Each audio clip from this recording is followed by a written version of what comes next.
In our first story, the announced closed season by government takes effect from today. You will recall that this decision had generated some contention between the government and some fishermen, but the Ministry of Fisheries and Aquaculture maintains this is the prudent move to ensure regular bumper harvest for the fishing industry. The recommendation of the Scientific and Technical Working Group indicates that from the scientific research and analysis, the best periods for the closed season are August and July. The Fisheries Ministry, however, went ahead to announce May 15 to June 15 as the season. On the phone to discuss this closed season takeoff is Michael Arthur Daze, who is Executive Director of the Fisheries Commission. Hello, Mr. Daze, pleasure to be with you. And now, have all existing concerns been addressed for a smooth implementation of the policy? Pardon me, the second part, I didn't hear you. I'm asking if all existing concerns have been addressed for a smooth implementation of the policy. Thank you very much. I wish to use your medium to extend greetings of the ministry and the commission to all Ghanaians, especially our gallant fishers and fish processors. I must say that, yes, the ban on fishing activities for the artisanals and inshore fishers starts today. In fact, reports from the various regional directorates and zonal directorates is indicative of the fact that there's a high level of compliance. As I speak with you, I've just left Jamestown Landing Beach. No, there's no activity. The fishers are mending their net. There's a high level of compliance. And that's why I would want all of us to appreciate and reward our gallant fishers for the high level of compliance. I must say that everything is on course. Ghana Navy is also bracing the storm. They are doing their sea patrols, both from the Eastern Naval Command and the Western Naval Command. The Fisheries Enforcement Unit is also doing beach combing. They are doing the land patrols as well. So I must say that everything is on course. Mr. Daze, one of the concerns that were raised was for alternative livelihood. Is this being addressed by the ministry or your commission? Yeah, my brother, you see, there's this thing that we need to appreciate when it comes to fishers and their activities. In fact, the period that we are closed, that's not the first time that fishers themselves have laid down their fishing inputs for the purposes of revamping them or mending them. Whenever we have high tides, whenever the sea is rough, whenever fishers are not experiencing the hitherto bumper harvest, they lay down their tools and mend their, sometimes 2 months, 3 months. This is a period, 1 month period that we are observing this close season. Yes, we appreciate the fact that in some cases there should be some form of alternative livelihood. But I believe that every fisher will appreciate the fact that if the government is going to assist them with fishing inputs, government is going to give them outboard motors, subsidized outboard motors, subsidized fishing nets, and other accessories. They will prepare that to one short alternative livelihood, which at the end of the day may not bring back their torn nets, may not bring back their broken outboard motors. So we are looking at it in another form. It may not be some alternative that some people may want to see. But I believe that if government, which government is going to do, raises itself up and comes with some form of support by way of subsidized fishing input, they will appreciate that. Mr. Daze, does that mean then that there will be no alternative livelihood during the closed fishing season? My brother, what I have said is even more than alternative livelihood. Mr. Arthur Daze, can you please answer the question? Will there or will there not be? I'm being very honest with you. Now, if you remember last year, throughout this same engagement, some fishers, I don't know where the whole thing was coming from. They said that the ministry was going to give rice and oil, which we had not even imagined it.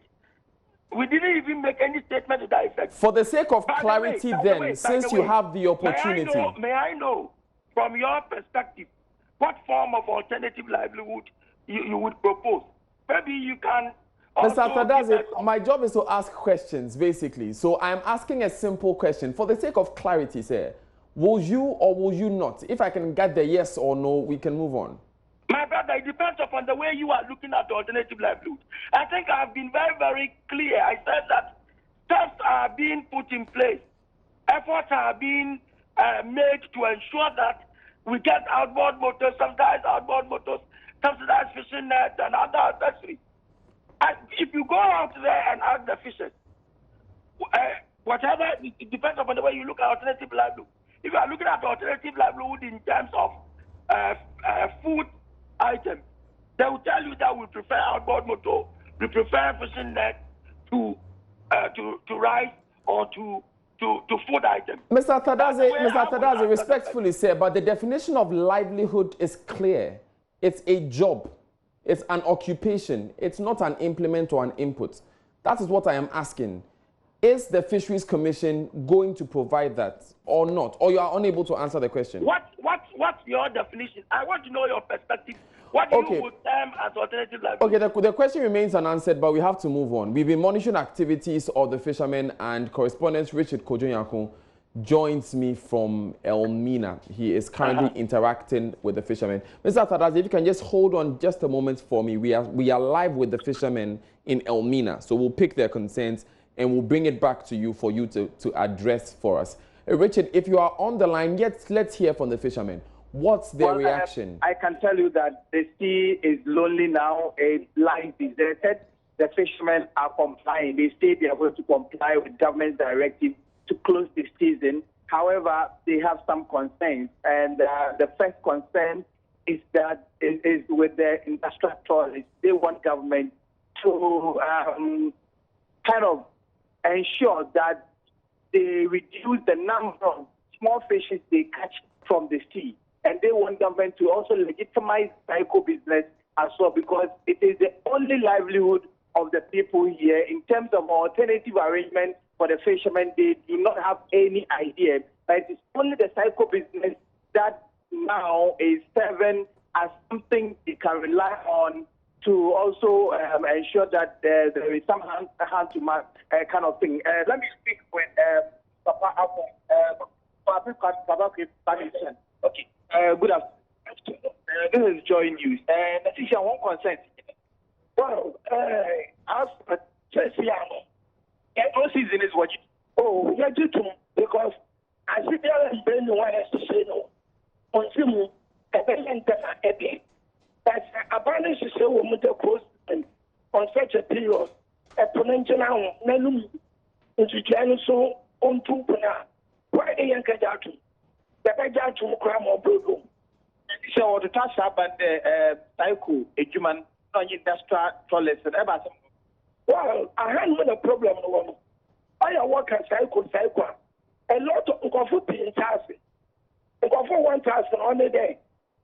And you're not a son of Wobble. Well, how they will be a water get fish. Now, want to know water get fish or like the byproducts. Sometimes it will be 50 or 64. It is just byproduct. Target fish, they're very costly. So byproduct. As you are saying, it's byproduct. And this byproduct, the word cycle means something good. And these people ask, yeah, waka funny.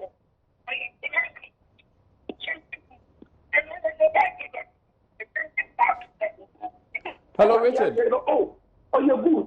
So in the Korean language, we say cycle. About 90% of the catch are industrial toilets in Western. And Chobasan was a good Punumu. Yes, after they are catching, the waste product, the bycatching, 90% and water would do a woman to go soon. No one may come to find the car catching what the Kotama. And informally, as long as Korean for 1 year now, Yakokajan and Monedaba, different governments are going stand and others. This guy production, as Koreans know, they say, cycle. They are also cycle. Whether needs or your good for us. So, yes, I want to have the pilot and open up and oh, yes, and what Kunumu. One more alternative, the Adisia cycle and one was there. About 1 year. No, I don't know what about you today. A lot of people complain about this thing. Oh, your boss, the local fishermen and cycle or whatever. From I say about the river, far as Bariga, then I don't quite oh, yeah, will live upon this cycle as the byproduct to really introduce kind of a tumor. Those are dealing with the NGOs, one tasking. No one pollute the air. This product is no good. This very naked fish, it goes out to the individual communities. In fact, this will benefit and help the community. Okay. So thank you very much. So you heard one of the fishermen, Papaya or Apple, Papa Kami's friend, and he's been speaking to me. Basically, what he's been saying is that government should legitimize their business because there is no alternative that is left, and then they want the misconception about the cycle business should also be erased. Let me also speak with Papaya 7. Good afternoon. Good afternoon. That afternoon, I said, what's the alternative here? You are from Swati and now couple. Everyone obey, open up here.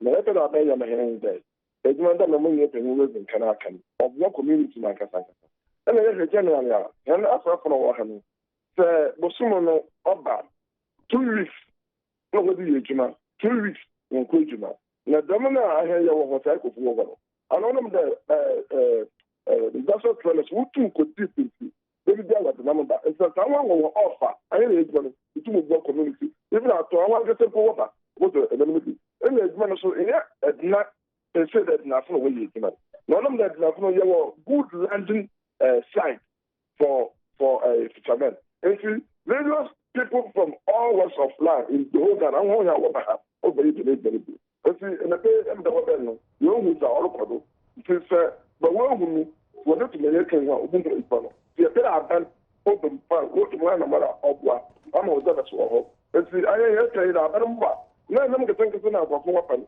ɛna nkɛtɛ nkɛtɛ sɛ yɛ ba nyɛ sika na mu ma ɔyɛ akasa na ɔyɛ bi yɛ de so dan nti ɛbora ɛkɛrɛ aba ɔmbo ɛ na edwuma no nfama. Okay, so the second person I've been speaking with has also reiterated a point that government should ensure that they regulate the activities of the industrial trawlers so that they don't catch the small fishes. Otherwise, the close season will be meaningless. So these are some of the concerns of the fishermen I've been speaking with in Elmina here. Thank you, Kojunyako, for joining us from Elmina. I'll take those concerns straight to Mr. Michael Arthur Daze, the head of the Fisheries Commission. Mr. Daze, what assurance can you give to these fishermen? Yeah, thank you very much.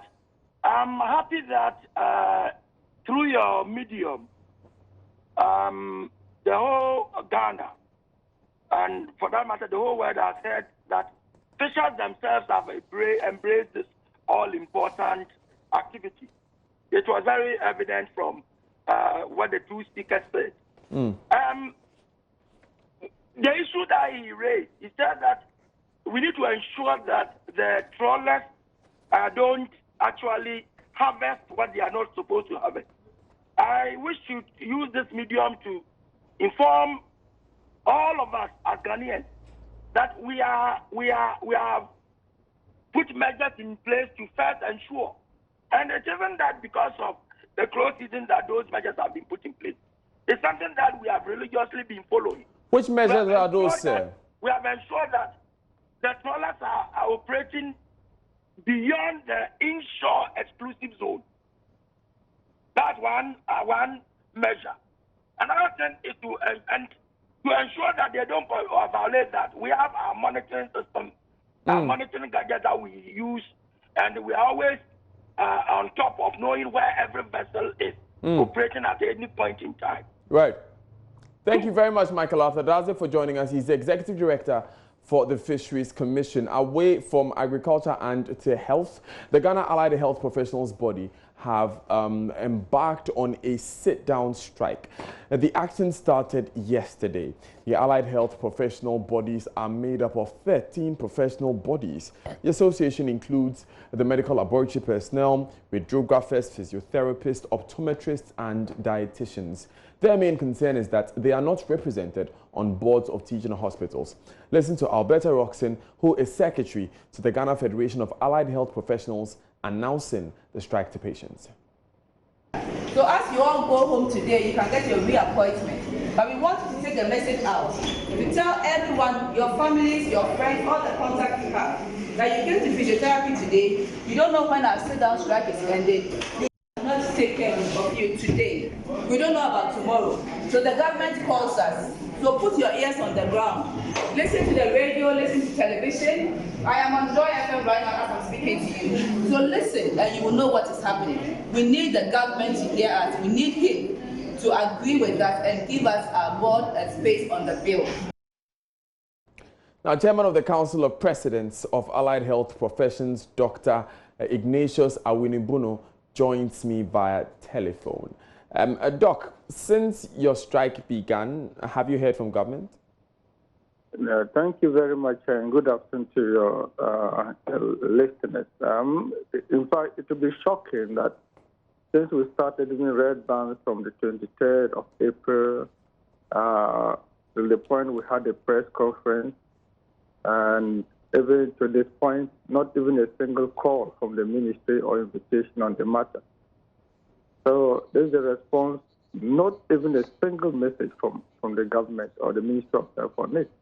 And it's rather surprising. It affirms the position that we've taken, that all along there's been a deliberate ploy to just ignore everything about Allied Health. Yeah. And it's a danger to our society. But these are a core group of professionals who form close to 60% of the spectrum of workforce in the health sector. These are people who contribute a lot to diagnosis, therapy, and all that. You cannot exclude them. In a clinical family of 22, you cannot exclude 18 and expect the health sector to survive. It cannot. Now, Doc, nothing enough is enough. Doctor, yes.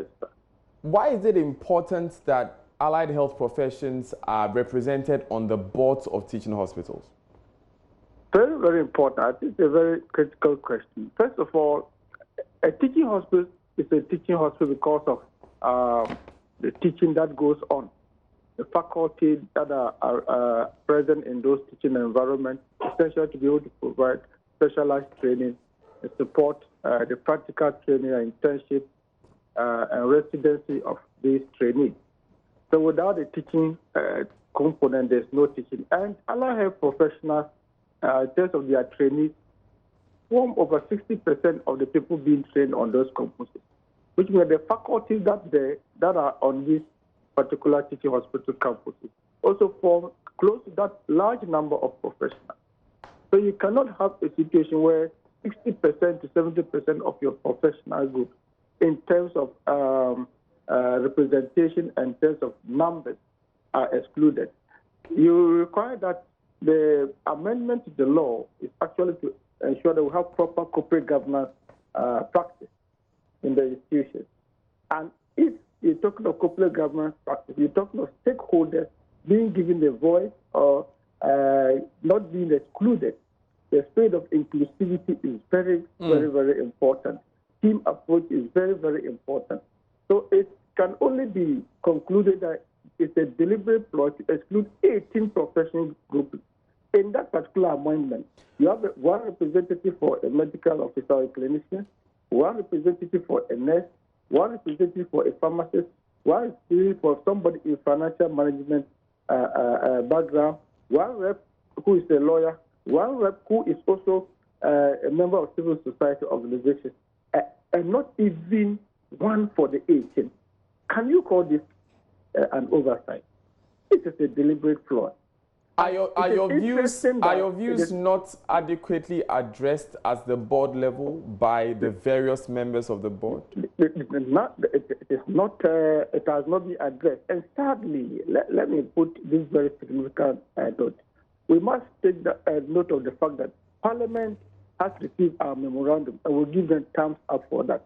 But we are concerned that the ministry can submit such an amendment to Parliament for consideration and exclude us.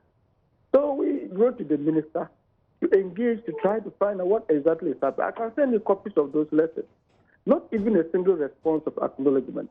While that is happening, our professional board, which is the board for the Allied Professional Council, for 29 months now has not been inaugurated.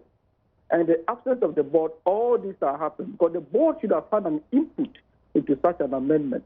But deliberately, the board has been put on hold. It has not been inaugurated for 29 months now. So how is the council functioning? How are certificates being issued to people who qualify? Who receives the applications for those certificates? How are projects being approved in terms of their execution? Who is supposed to visit the labs and the health facilities to ensure that quackery is a thing of the past? So as we talk, if you go to the average facility, you'll be shocked that the number of people who will be working on you may not even be qualified. And this is supposed to be the duty of the Allied Professional Council. Right. What I want you to help us as a ministry. How come that for 29 months, 2 years, 5 months, there has not been board for the Allied Professional Council? Right. Please, Thank you. I think help us find the answer. We have not found them. You could help us to do this in order to protect our average Ghanaian from quackery, from malfeasance, from wrong practice, from unsuspecting people who pose themselves. And you will remember that recently we sent out certain news that a big chunk, close to 30% of people who were posted were not even qualified to be posted at. Right. Thank you, Dr. Ignatius Awinibono, for your time. Now, away from that story, Vice President Dr. Mahmoud Bawumia is optimistic that by June next year, all government payments will be done electronically. Speaking at a digital roadmap conference at the Labadi Beach Hotel on the theme, Moving Ghana Beyond Aid, Expanding the Local Digital Economy, he stated a similar financial transaction method within the tourism sector saw a fourfold increase in government revenue. Fourfold. Four times. 1 minute. So where was the money going before? I mean, just Ministry of Tourism, we had revenue increasing by fourfold once we moved to electronic payments. And so you can see what the impact is going to be. Work is very much underway. We expect that by August 1st, we will roll out for the rest of the government and 9 months from then. So we think that by June next year, and I'm putting pressure on them, we should have a situation where all government payments will only be done electronically because we have all the platforms. The platforms now exist because of mobile interoperability. You can use your mobile money wallet or your mobile phone to make any payments you want for any government service and pay your taxes and so on. So we are really moving on, and I'm very excited about that possibility as we move forward. We are also beginning the process of trying to digitize the land registry. Passport applications are now online. The Health Ministry has also begun the process of digitizing our health records, and we want to make sure that we go paperless in the health sector, so that when you move from one hospital to the other, you don't have to carry files or one department of the hospital to another. It will all be digital. We are now renewing the NHIS registration by mobile phone, and this has really increased the amount of renewals. With that star 929 hash number, you are renewing your NHIS registration, and this has resulted in an average renewal of about 70,000 renewals a week since we started this was launched. So it's really helping that state transport was also introduced. To other issues now, and former Minister for Gender and Social Protection, Nana Oyelitha, says it is important for the Ghana Police Service to bring clarity to bear on the case of the Takoradi missing girls. Now, security agencies have come under pressure in recent times for their inability to produce the missing girls after a declaration by Director General of CID, COP, Mamitiwa Adodankwa, that they know where the girls are. Madam Oyelitha says the public should be spared the confusion on where the girls are. She spoke with me on the Super Morning Show. I was a bit concerned first about the fact that she had made a very emphatic statement. We know where the girls are. They are safe. Very soon they will be brought back home. That is what she said earlier on, I think on April 4th. We know where the girls are. They are safe. Very soon they'll be brought back home. And then we have this statement. I would give her the benefit of the doubt. I mean, I would give her benefit and then say that perhaps, you know, she made this statement for a specific purpose. But then we have a very serious situation involving children. They have relatives, they have families. And what we would want from the Ghana Police Service. So live on Joy News today with me, Daniel Dazi. Now, Dr. Daniel Asare is the Chief Executive Officer of Kolebu Teaching Hospital. He has been telling the First Lady, Rebecca Ekufado, that the new pediatrics unit, which was commissioned today, will be helpful in their activities. He also says they will soon go paperless in their operations, in their operations, I mean. In May 2018, Her Excellency and her foundation promised to put up a PICU for Kolebu, which when completed will admit 41 children at the time. The building was also expected to have a pediatric intensive care room, pediatric ICU, isolation room, a pediatric high dependency ward, neonatal ICU ward, neonatal high dependency ward, neonatal isolation ward, with a full set of ultra-modern medical equipment for patient care. The building was also expected to be energy efficient by employing green technology. Distinguished ladies and gentlemen, the Child Health Department attends to children and neonates from birth to up to 12 years of age. As a referral point and premier hospital of this country, the department receives cases from all over the regions and across the sub-region, with most cases requiring intensive care. The increasing patient numbers received as again the department's pace makes admission challenging and compromises the quality of care. The completion of this PICU is therefore a welcome news, not just for the hospital and our patients alone, but the country at large. Kolebu Teaching Hospital, in the next couple of weeks, will be rolling out paperless patient and facility management system. The standard of this pediatric intensive care is world-class and is comparable to any PICU anywhere in the world. In order not to downgrade the standard by maintaining the manual records management system, we have decided to introduce the new paperless medical records system starting from this facility. Your Excellency, let me give the assurance that the hospital will employ innovative management practices and will go all in to ensure that this facility is maintained properly. In presenting the facility, First Lady Rebecca Ekufado called on all institutions to support the health sector. Sometime in 2017, Kolebu Child Health requested the support of the Rebecca Foundation to help fix the challenging conditions facing the department. Our subsequent inspection revealed a situation of limited space and inadequate equipment, resulting in delays and avoidable deaths. My first thought was, this is not the Ghana our forebears envisioned. This is not the Ghana our children expect from us. No matter how brilliant committed and dedicated our health employees are, they simply cannot give of their best without the needed inputs. My staff and I decided to do something because at the Rebecca Foundation, we believe that the ability of any society to take care of the vulnerable, especially children, shows the humanity of that society.